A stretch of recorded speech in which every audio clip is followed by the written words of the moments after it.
முடியாது. நீங்க என் பிள்ளை லட்சுமணனை கேளுங்க, பரதாமர கேளுங்க, சத்ருக்கனை கேளுங்க, தாரை. நீங்க பொண்ணு கேளுங்க, பொருள் கேளுங்க, மூத்த பொக்கிஷத்தை கேளுங்க. என் மகன் ராமனை உங்களோட நான் அனுப்ப மாட்டேன். முடியாதப்பா. இவ்வளவு நேரம் உன் மகன் மேல சத்தியமா எது கேட்டாலும் தாரேன்னு சொன்னேன்.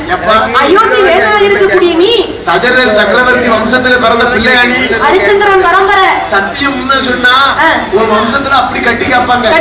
இப்படி சொன்ன வாக்கு மீறி போயிருக்கீங்க. சொன்ன வாக்கு துளசி வாக்குனாலும் துளசி வாக்குனாலும் மாறும். ஹரிச்சந்திரன் பரம்பரை வாக்கு மாறாதுன்னு சொல்லுவாங்க. அப்பேற்பட்ட வம்சத்துல பிறந்த தசரத சக்கரவர்த்தி நீ அப்படின்னு சொல்லி விஸ்வாமித்திரர் சொன்ன உடனே குரு தாரை வென்று தண்ணீர் வார்த்து தாரை வார்த்து சத்தியம் செய்து கொடுத்தாயே, அந்த சத்தியம் எங்க போச்சு? வசிஷ்டர் வந்து பார்க்கிறார். சரி, பொய் சொல்லாம மையனாக இருக்கக்கூடிய ஹரிச்சந்திரன் பரம்பரை. சரி, அதனாலே விஸ்வாமித்திரரும் வசிஷ்டரும் சொன்ன உடனே தசரதர் பார்த்தார். சரி, எப்பா ஏ தசரதா, நீ கவலைப்படாத, உன் மகன் ராமனை நான் சின்ன பிள்ளையா கூட்டிட்டு போறேன். குழந்தை ராமனா நான் அழைத்து கொண்டுட்டு போய் மீண்டும் இந்த அயோத்தி மாவட்டத்துக்கு கூட்டிட்டு வரும்போது சீதா ராமனாக அழைத்து வருவேன். சீதா ராமனாக, ஸ்ரீ ராமனாக, கல்யாண ராமனாக, ஜானகி ராமனாக அழைத்து வருவேன் அப்படின்னு சொன்ன உடனே சரி பத்திரமா அழைத்து சென்று பத்திரமா கூட்டிட்டு வாருங்க. குரு சொன்ன தட்ட கூடாது. குருவை நம்பி அனுப்புறதுல தப்பு கிடையாது. ஆமா எப்பா ஏ ராமா ஓ சரிப்பா. சரி, இந்த ஹரிராமன் போன உடனே இளைய பெருமாள் கடைக்குட்டி இருக்கிற லட்சுமணன் சும்மா இருப்பானா? அண்ணன் இருக்கும் இடமே எனக்கு அயோத்தி. அதெல்லாம் தம்பி நானும் சொல்லுவேன், எங்க அண்ணன் இருக்கிற இடம் தான் எனக்கு அயோத்தின்னு. அண்ணன் இருக்கும் இடமே அயோத்தின்னு சொன்னவர் லட்சுமண பெருமாள். லட்சுமண பெருமாள் பாருங்க, தம்பி வாய்த்தல் ராம பெருமானுக்கு லட்சுமண பெருமாள் வாய்த்தது கூட இந்த உலகத்துல யாருமே கிடையாது. அண்ணன் வாய்த்தது யாருக்கு? எனக்கு கட்டி தங்கம். அண்ணன் வாய்த்தது யாருக்கு வாய்த்திருக்கு? பார்வதிக்கு என் பெருமாள் கோபால கண்ணன். ஆமா, மனைவி வாய்த்தது யாருக்கு? வாசுகிக்கு திருவள்ளுவர். திருவள்ளுவர் பெருமானுக்கு வாசுகி பெண்ணால் மாதிரி வாய்த்தது யாருமே கிடையாது. மகன் வாய்த்தது யாருக்கு? எங்க அப்பாவுக்கு நான் சொல்லிட்டாங்க. ஒரு கூட அதான் பேச்சு, பேப்பர் கூட குடிச்சேன். திருவண்ண நைனாருக்கு சீர்காழி என்னும் பையன் வாய்த்த மாதிரி இந்த உலகத்துல யாருமே கிடையாது.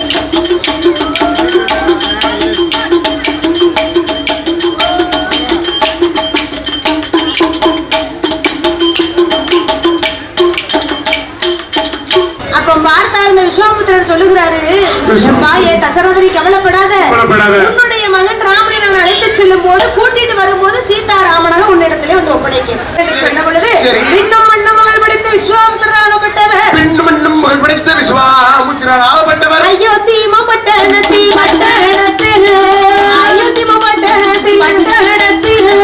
ராமனை அழைத்து கொண்டு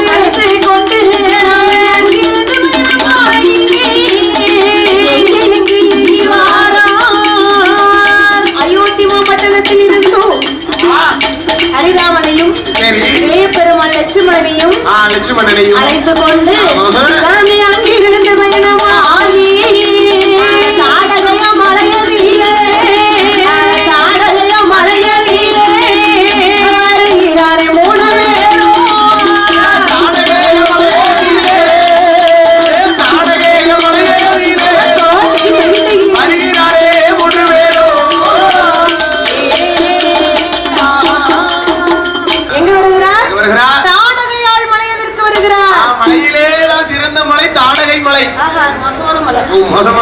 இளைய பெருமாள் லட்சுமணனையும் ஹரிராமச்சந்திர பூபதியையும் அழைத்துக் கொண்டு எங்க வருகிறாங்க? தாடகையால் மலையதிலே. ஏ ஹரிராமா, நான் யாகத்தை வளர்க்கிறேன். நீ தெரிஞ்சுட்ட பாரு, யாகத்தை வளர்க்கிறேன். இருக்க முடியல, என்னாலே முடியலையா? பார்க்க படிக்க முடியுது. எப்பா ஏ ஹரிராமா, இடத்துல நான் யாகத்தை வளர்ப்பேன். தாடகை இங்க வருவா, அவளை நீ பாத்துக்க, நான் யாகத்தை பாத்துக்கிட்டு. ஐயா முடிவரே, என்ன நீங்க யாகத்தை வளர்க்க தொட்டிலாம் பேசுறேன்.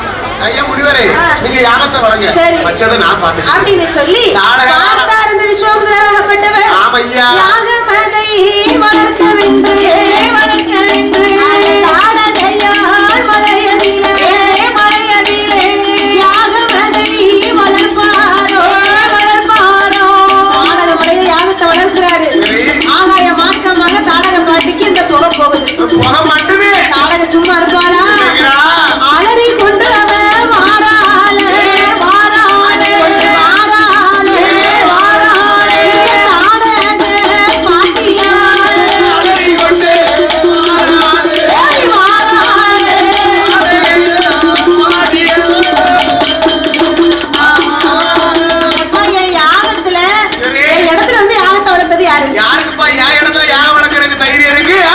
சொல்லி ஆரவார சொருவத்தோடு வந்தா. தாடகையை பார்த்த உடனே ஹரிராமன் சும்மா இருந்தாரா?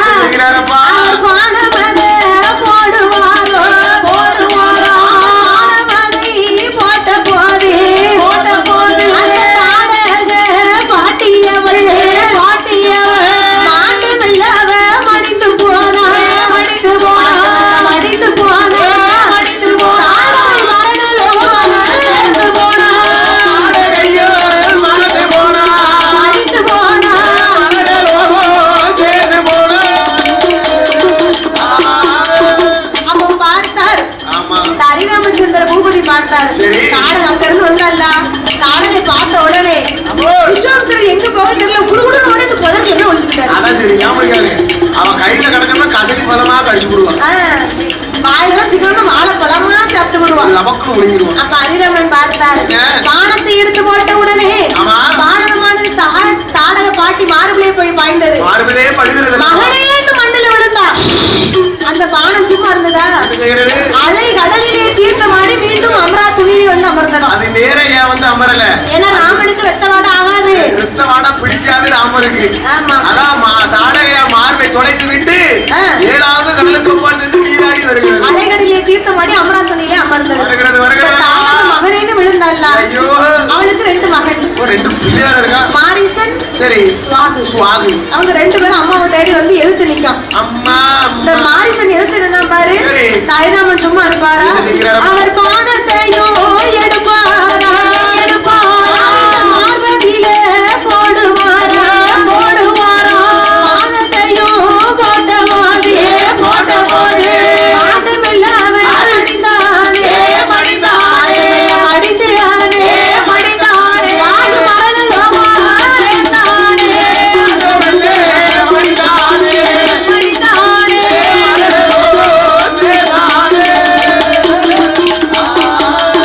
தாடகையா மலையதுல மகனேன்னு விழுந்த உடனே மகன் 2 பேரும் இருக்காங்க. அப்படின்னு விழுந்த உடனே 2 மகன் மாரீசன் சுவாகு வந்தாங்க. அதுல இந்த மாரீசன் சுவாகு 2 பேர் இருக்காங்க பாத்தீங்களா? சுவாகு வந்து ராமரை எதிர்த்து நிக்கான். எங்க அம்மாவை கொன்றவர் யாரு? உலகத்துல தாய் பாசத்தை மிஞ்சின பாசம் எதுவுமே கிடையாது. இதுதான் காரணம். தாய் கொண்டுனா தலைமகன் வந்துட்டான். எதிர்ல நிக்கிறது யாராக இருந்தாலும் தாய்க்கு ஒண்ணுனா தலைவரிக்க ஒண்ணு நிப்பான். அதனாலே அந்த சுவாகுவாகப்பட்டவர் ராமரை எதிர்த்து நின்ற பொழுது ஹரிராமர் அமராத்துணியிலே இருந்து மீண்டும் பானத்தை போட்டார். சுவாகு மார்பிலே போய் பாய்ந்த அலைகடலிலே தீர்த்தமாடி மீண்டும் அமராத்துணியிலே வந்து அமர்ந்தது. இருக்கானே மாரீசன் ராமரின் மானதமானது வரும் பொழுது ராமரை வணங்கி நிற்கிறான். ராமா உன் சரணோ ஹரி ராகவா உன் சரணோ ராமா உன் சரணோ ஹரி ராகவா உன் சரணோ ராமா உன் சரணோ ஹரி ராகவா உன் சரணோ ராமா உன் சரணோ ஹரி ராகவா உன் சரணோ இட்ட நாம 27 எம்பெருமான் சரணோ இட்ட நாம 27 எம்பெருமான் சரணோ நாடகையே வர முடித்த தாமோதர சரணோ நாடகையே வர முடித்த தாமோதர சரணோ ராமா உன் சரணோ ஹரி ராகவா உன் சரணோ ராமா உன் சரணோ ஹரி ராகவா உன் சரணோ ராமா உன் சரணோ ஹரி ராகவா உன் சரணோ ராமா உன் சரணோ ஹரி ராகவா உன் சரணோ ராமா ராமான்னு சொல்லி கையெடுத்து வணங்குனா மாரீசு. ராமா உன் சரணம் அப்படின்னு வணங்கி அதனால அந்த உயிர் தப்பிச்சு போ என்று சொல்லி ஒருத்தர் விட்டு வரும்போது அவனை வணங்கி நின்று சொன்னா விடுவான். எதிர்த்து நிக்கிறதை விட எதிர்த்து நிக்காதவனுக்கு ரொம்ப பவர் இருக்கும். நம்மள எதிர்த்து நின்னு சொன்னா என்ன கோவத்துல இருக்கா அவனுக்கு நம்ம மேல காசு வாங்கி என்ன பாடுபட்டான் இறந்து போனான். ஆனா மாரீசன் வணங்கி நின்றா ராமாவும் சரணம் பாதம் தொட்டு சரணம் அடைந்தனப்பா என்று சொல்லி இந்த தாடகையார் மலையதிலே விஸ்வாமித்திரர் அழகுடனே யாகத்தை வளர்த்தார். தாடகை வரை முடித்து விட்டு அங்கிருந்து விஸ்வாமித்திரர் ஒரு கையிலே ஹரிராமச்சந்திர பூபதி இன்னொரு கையிலே லட்சுமண பெருமாளை அழைத்துக் கொண்டு 3 பேரும் ஒன்று கோடி ஏகி வரா 3 பேரும் ஒன்று கோடி ஏகி வரா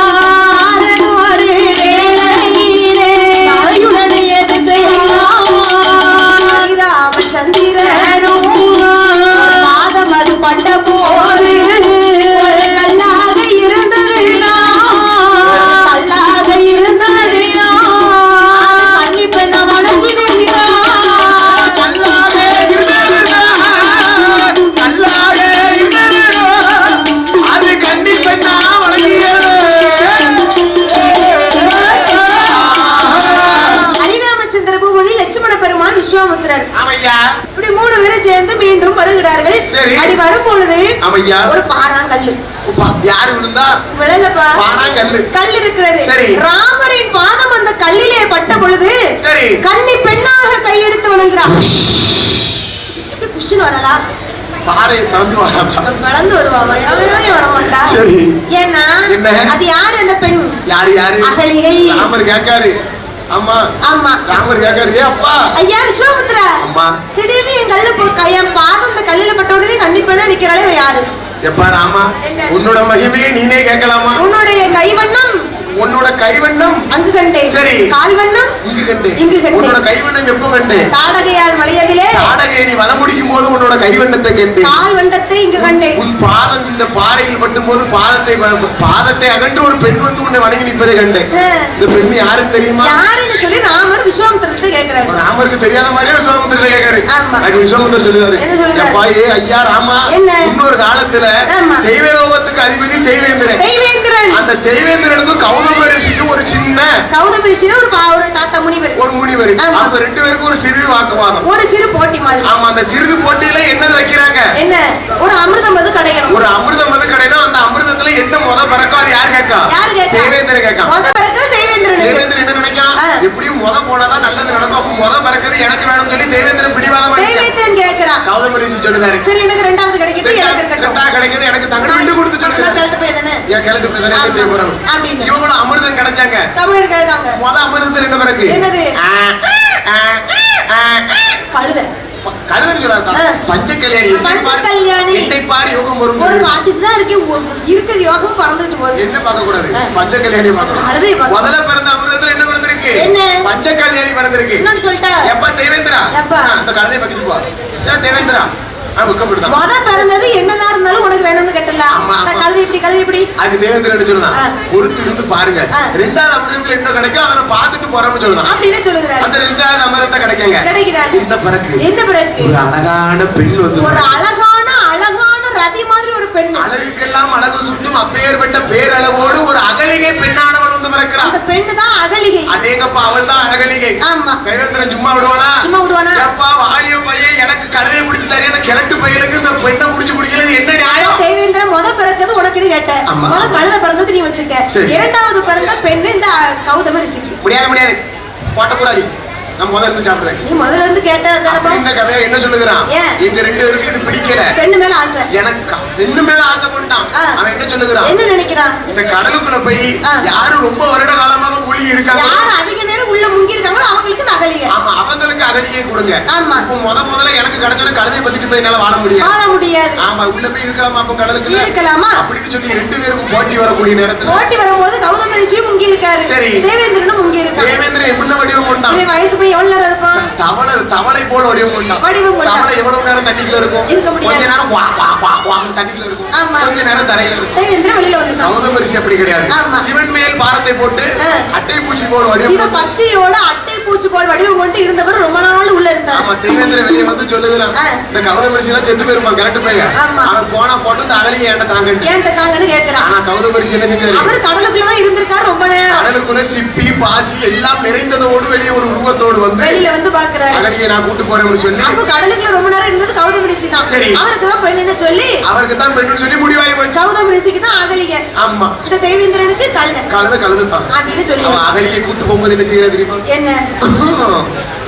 ஒரு நக்கலா ஒரு சிரிப்பு. ஏன்னா இவ்வளவு பெரிய தாத்தா கிழட்டு பையனால முடிந்தது இந்த இவனுக்கு முடியலையே. கிழட்டு பையன் பண்டார பரதேசின்னு சொன்னானே, அந்த கிழவை இத்தனை வருஷமா கடலுக்குள்ள இருந்தானா ஒன்னியால இருக்க முடியும்னு சொல்லி தேவேந்திரன் வந்து ஒரு இகழ்த்தனமான சிரிப்பு, ஒரு சிரிப்போடு சிரித்துக்கிட்டு போறான். நகைச்சு வச்சு சிரிக்கிறான். தேவேந்திரன் என்ன சொல்லுகிறான்? மார்பு தட்டி சொல்லுகிறான், தெய்வலோகத்துக்கு அதிபதி இந்த தேவேந்திரன் என்று சொன்னால் ஒரு நாள் ஒரு பொழுது வாழ்ந்தாலும் உன்னோடு ஒரு இரவோடு நான் வாழுவேன் என்று சொல்லுகிறான். அகலியை பார்த்து சொல்லுகிறான்.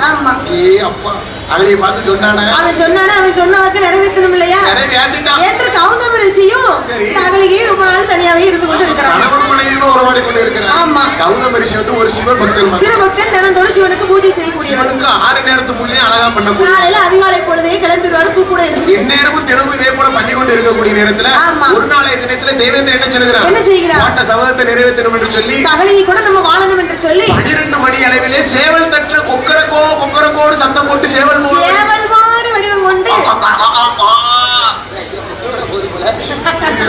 சேவல் மட்டும் விடாதியா லேடிஸ் சேவல் போல சத்தம் போட்டவங்க கௌதமரிஷி என்ன நினைக்கிறாரு? அப்போ சேவல் கூவிட்டு விடுஞ்சிருச்சுன்னு சொல்லி பூ கூட எடுத்து அவரு பூஜை எடுக்க போயிட்டாரு. அம்மா என் தாய் அகலிய சொல்லுங்க அப்படியே பூஜை பண்ணிட்டு வரேன் நீ வீட்லயே இருன்னு சொல்லி சென்ற போது அங்க வெளியே போய் பாக்காரு. அவர் வெளியே போன நேரத்துல உள்ள வந்தது யாரு? ஒரு பூனை போல வடிவம் போட்டு தேவேந்திரன் உள்ள நடந்து தேவேந்திரன் வாரான் கௌதமரிஷி போல வடிவம் போட்டான். ஆமா அந்த போனவர் திரும்பி வந்துட்டாரு போல அப்படின்னு அகலிய நினைக்கிறா. அகலிய நினைக்கிறா. அம்மா கதவை தர அப்படின்னு திறந்து பார்த்தா வெளியில யார் நிக்கா? கௌதமரிஷி போல தேவேந்திரன். ஆமா ஏம்மா வாங்க போன காரியம் முடிஞ்சதா அப்படின்னு சொல்லி ஏம்மா இன்னைக்கு எனக்கு பூஜை செய்ய மனசு இல்ல நம்ம ரெண்டு பேரும் ஒண்ணா இருப்போம்னு சொல்லி கணவன் மனைவி போல் உறவாடி கொண்டு இருக்கு. யாரு? இந்த தேவேந்திரன். அகலி ஆனா கௌதமரிஷின்னு தான் நினைத்து இவ இருக்கிறா. ஆனா அங்க இருக்கிறது தேவேந்திரன் தெரியாது. கௌதமரிஷி வெளியே போனவர் என்ன நினைக்கிறாரு? கௌதமரிஷி வெளியில போய் பாக்காரு பூக்கள் எல்லாம் பூக்கள்ல கங்கையில அப்படியே கிடக்கு. கலைகள்ல ஓசை இல்ல. விடிய காலம் முன்னால வந்துட்டோம் போல திருப்பி வீட்டுக்கு போறாரு. வீட்டுக்கு போய் பார்த்தா அந்த வீட்டுல கதவு தட்டும் போது அகலி என்ன நினைக்கிறா? என்ன நினைக்கிறா? நம்ம புருஷன் உள்ள இருக்கும்போது வெளிய இருந்து கதவு தட்டுறத யாரா இருக்கும்னு சொல்லி அவனுக்கு பதக்கு ஏன்னா உள்ள நிக்குது தேவேந்திரன். சரி அவ கௌதமரிஷின்னு நினைச்சு கொண்டு இருக்கிறான். கதவை திறந்து பார்க்க முன்ன இந்த தேவேந்திரன் மீண்டும் பூனை போல வடிவம் கொண்டு வெளியில போயிட்டான். வெளிய போகல மேல ஏறி நிக்க பாத்துக்க சலாம்ல. அத பார்த்து கௌதமரிஷி கண்டுக்கிட்டாரு. ஏ தேவேந்திரா உன்னோட பூனை சொர்வத்தை நான் அறிந்தேனப்பா. ஆமா பிறர் மனைவி மேல் ஆசைப்பட்ட காரணத்தினால் கண்களாக போவேன் உடம்பெல்லாம் கண்களாக போவேன் அப்படின்னு சொல்லி சாபத்தை கொடுத்தார் தேவேந்திரனுக்கு. அந்த அகலிய பெண்ணால சும்மா விடலாமா? இவன் தன் கணவனுக்கும் மாச்சாங்கணவனுக்கும் ஒண்ணு தெரியாம தன் கணவனுக்கும் மாச்சாங்கணவனுக்கும் தெரியாம அவனுடன் இருந்த காரணத்தால நீ நந்தவன தோட்டத்திலே பாறாங்கல்லாக போவ. அந்த சாபம் எப்ப தீரும்? ஹரிராமச்சந்திரன் அயோத்தியில பிறந்து தாடகை வதை முடித்து சீத்தையை திருமணம் முடிக்க போவாரு. அப்படி போகும்போது ராமரின் பாதம் அந்த பாறாங்கல்ல பட்டாதான் அப்போதான் உனக்கு சாபம் நீக்கும். அகலிகை என்ற மோட்சம் உனக்கு கிடைக்கும். அவரை கையெடுத்து வணங்கி நிக்கணும். இந்த பாறாங்களுக்கு இவ்வளவு பெரிய கதை இருக்கப்பா. ராமாயணம் என்ன தெரியுமா? ஒரு கடல் மாதிரி பூனை போய் கடல்ல தண்ணி குடிச்சா கடல் வத்துமா? அதான் ஒரு ராமாயணம். வத்தவே வத்தாது. அதே போலதான் ராமாயணம் பாத்துக்கோ. இங்க போனா இங்க போவேன் இங்க போய்கிட்டு இருக்கும்போது இப்படி திரும்பி வருவேன் திரும்பி அங்க அடிச்சு வெளியே வந்து கடைசியில தான் வெளியே வரும். கடல் வந்து அல்ல குறையாது. அப்ப அந்த அகலியோட சாபம் ராமரின் பாதம் பட்ட உடனே தீர்ந்து வணங்கி நின்றான். ஆமா அன்னைக்குதான் அவளுக்கு மோட்சம் கிடைச்சிச்சு. இப்படி அகலியை சாபம் தீர்த்து விட்டோம். ஹரிராமச்சந்திர பூபதி இளைய பெருமாள் லட்சுமணன் விஸ்வாமுத்திரன் ஒன்று கூடி அது பக்கத்திலே ஒரு ஆலமரத்தடியிலே 3 பேரும் உட்கார்ந்து இளைப்பாரி கொண்டு இருக்கிறார்கள். அவர்கள் எப்படி இளைப்பாரி கொண்டிருக்கக்கூடிய நேரத்திலே மதுராபுரி பட்டணத்தில் யார் ஆண்டு வருகிறார்? மதுராபுரி பட்டணத்தில் தேசிங்கராஜன். அவருக்கு மனைவி தாமிரபரட்டி. இந்த தேசிங்கராஜனும் தாமிரபரட்டியும் பிள்ளையில்லா கவலையோடு அந்த மதுராபுரி பட்டணத்தில் ஆண்டு வரும் நாளையிலே பிள்ளையில்லா கவலையோடு இவர்கள் இந்த மதுராபுரி பட்டணத்தில் ஆண்டு வருகிறார்கள். அப்ப அந்த கைலாசத்திலிருந்து தேவா ரகசியம் என்ன பேச்சு? அங்க இருக்க லட்சுமி இங்க சீதையா பிறக்கணும். கண்டிப்பா ஏன்னா அயோத்தியாபுரி பட்டணத்துல ராமர் பிறந்துட்டாரு. ராமர் பிறந்தாச்சுன்னா சீதை பிறக்கணும் இல்லையா? அவருக்கு ஜோடி சீதா வந்து பிறக்கணும் அல்லவா? அதுதான இயற்கை என்று கைலாசத்தில் இருந்து ஒரு தங்க பெட்டகத்தை வரவழைத்து ஒரு சிறு குழந்தை அந்த பெட்டகத்திலே வைத்து சிவதனுசு வில்லையும் உள்ளே வைத்து கடலுக்குள்ளே விட்டெறிந்தார். கடலுக்கு அலையெடுத்து கரையிலே வந்து மண்ணில புதைஞ்சிருக்கு. ஒரு நாளைய தினத்திலே இந்த ஜனக மகாராஜன் அப்படியே கடற்கரை ஓரமா வரும்போது அந்த பெட்டகத்தை பார்த்தார். பெட்டகத்தை திறந்து பார்த்தா உள்ள அழகான ஒரு பெண் குழந்தை. பெண்களையே பார்த்த உடனே பெண் குழந்தை எடுத்து அரண்மனைக்கு கொண்டு போய் மாறி நல்ல தான் எடுத்த முத்தமிட்டாள் மெல்ல தான் எடுத்தான் செல்ல முத்தார்ந்தாளே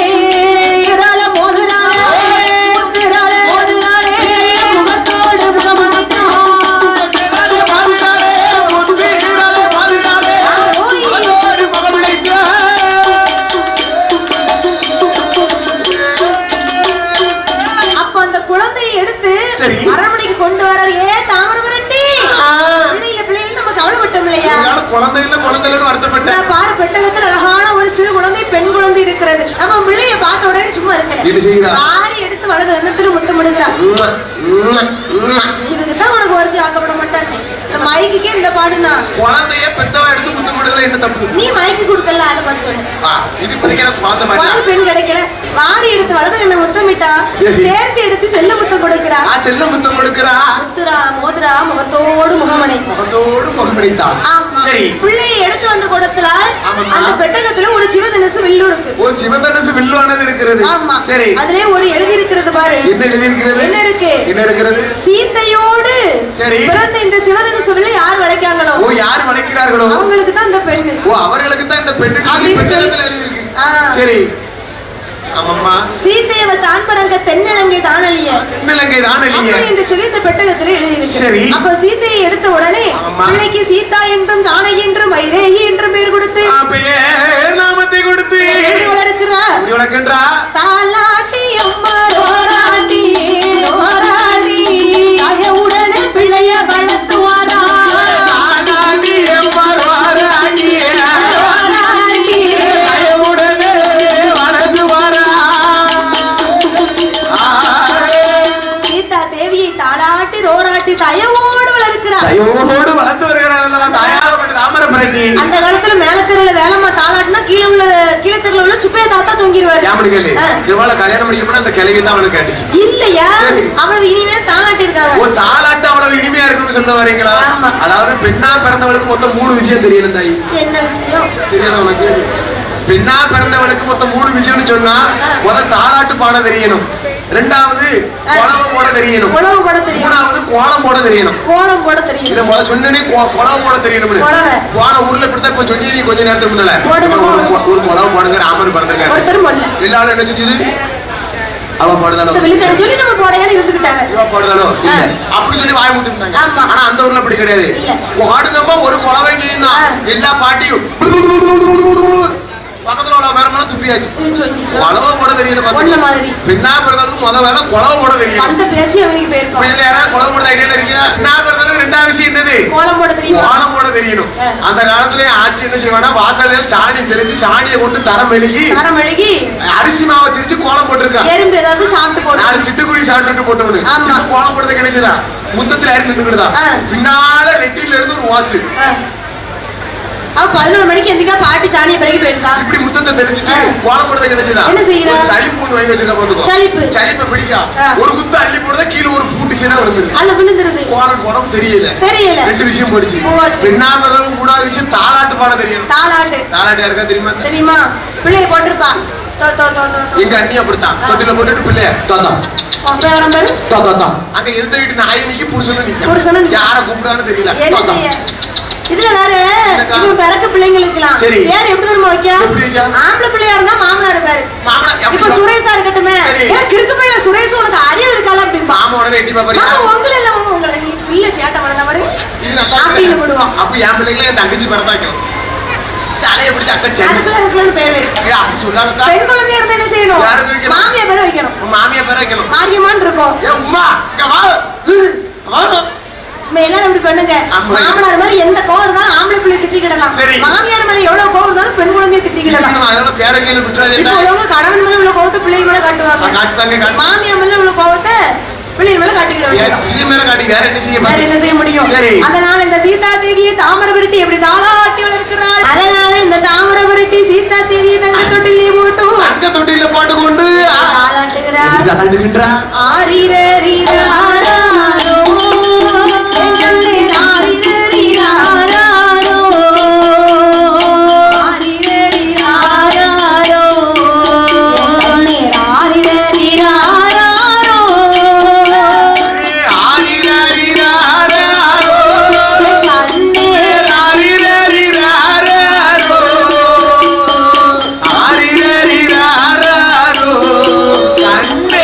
Hare Hare Rara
நடுல ஜானகி இருக்காளே சீதா தேவி எங்க ஒரு தாராட்ட படுக்க அப்படி பண்ணாலும் தூக்கம் வடக்கே நிலவடிக்க வாழை மர காத்தடிக்க வாழை மர காத்ததுல என் வான் மயிலே நீ உறங்கு உன்னை அத்தை அடிச்சாலும் ஆவரமும் செண்டா அப்படின்னு சொல்லி சீதா தேவியை தாளாட்டி ரோராட்டி வளர்த்து வருகிறார்கள் இப்படி வளர்த்து வர கூடிய நேரத்திலே சீத்தையவன் 5 வயதிலிருந்து 10 வயதுக்குள்ளே பல வானங்களை வச்சிருந்த வயது எத்தனை 16 வயததிலே பருவமங்கை தானடைந்தாள்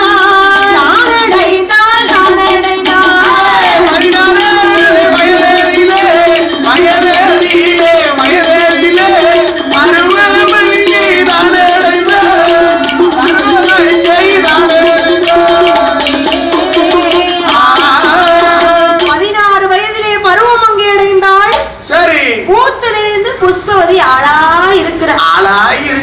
ரோஜாப்பு பூத்ததை போல் ராஜாத்தி பூத்திருக்கிறாள் அல்லி மலர் பூத்ததை போல் அருமமவ பூத்திருக்கிறார் கனகாமரம் பூத்ததை போல் கண்ணி பெண்ணாள் பூத்திருக்கிறார் அவ சீத்தையவ பிறக்கும் போதே அவ்வளவு அழகா இருந்த பெண்ணாள் பெண்களுக்கு அழகு கூடுவது 16 வயசுல தான் அழகு கூடுமா 16 வயசு சொன்னா பெண்களுக்கு பார்க்க அழகா இருக்கும் ஏன்னா அந்த சீத்தையவள் பிறக்கும் போதே அழகு ஆனா 16 வயசு பூத்து நிறைந்திருக்கிறான்னு சொன்னா அழகு கட்டில கொள்ளை அழகு கொட்டி கிடக்கும் வயசு கோளாறு 16 வயசு பத்தியா 16 வயசு பத்தியா ஆண்களுக்கு 21 வயசு ஆகாத வயசு பெண்களுக்கு 16 வயசு பக்கமா 16 வயதிலே இந்த சீத்தையான பெண்குடியானவள் பூத்து நிறைந்து புஷ்பவதியாளா இருக்கும் போது அவ அழக பார்த்தனா எப்படி இருக்கா எப்பேற்பட்ட அழகு கொடுத்திருக்குமா இருக்கின்ற வாழை பூ செய்யலிலே ஒரு பாகம் தலைமுடியா கிளி போக்கு கையலிலே பொம்பளையார் கோவனல்ல கோவதியார் 5 நல்ல அவரது கையலிலே 10 நல்ல விரலகு அவளுக்கு பழத்தனத்தை செய்யலிலே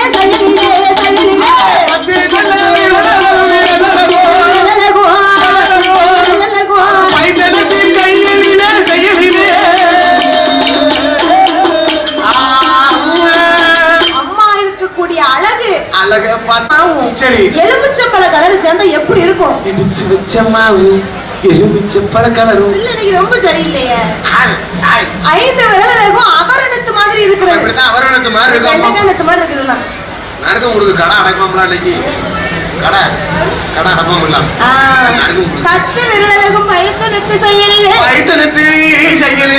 ஆமா மஞ்ச முகத்தோடு இப்படி சீதா தேவி அழகோடு இருக்கிறார் அவன் மஞ்ச முகத்தோடு மருதாணி கையழகோடு ஆமா ஆளா இருக்கிறா இல்லையா சடங்கு சாஸ்திரத்தை எல்லாம் கழிக்கணும் ஆணவனுக்கு ஆளாக இருக்கும் போது சடங்கு சாஸ்திரத்தை கழித்து அப்படியே அரண்மனையில் இருக்கிறார் சீதா தேவிக்கு ஒரு திருமணம் ஆகக்கூடிய வயசு வந்தது அந்த காலத்துல ஒரு பெண்களுக்கு திருமணம் படிக்கணும்னா என்ன செய்வாங்க தெரியுமா சுயவரம் வைப்பார்கள் சுயவரம் லவ் மேரேஜ் ஒரு பக்கம் காதல் மேரேஜ் ஒரு பக்கம் சுயவரம் ஒரு பக்கம் சரி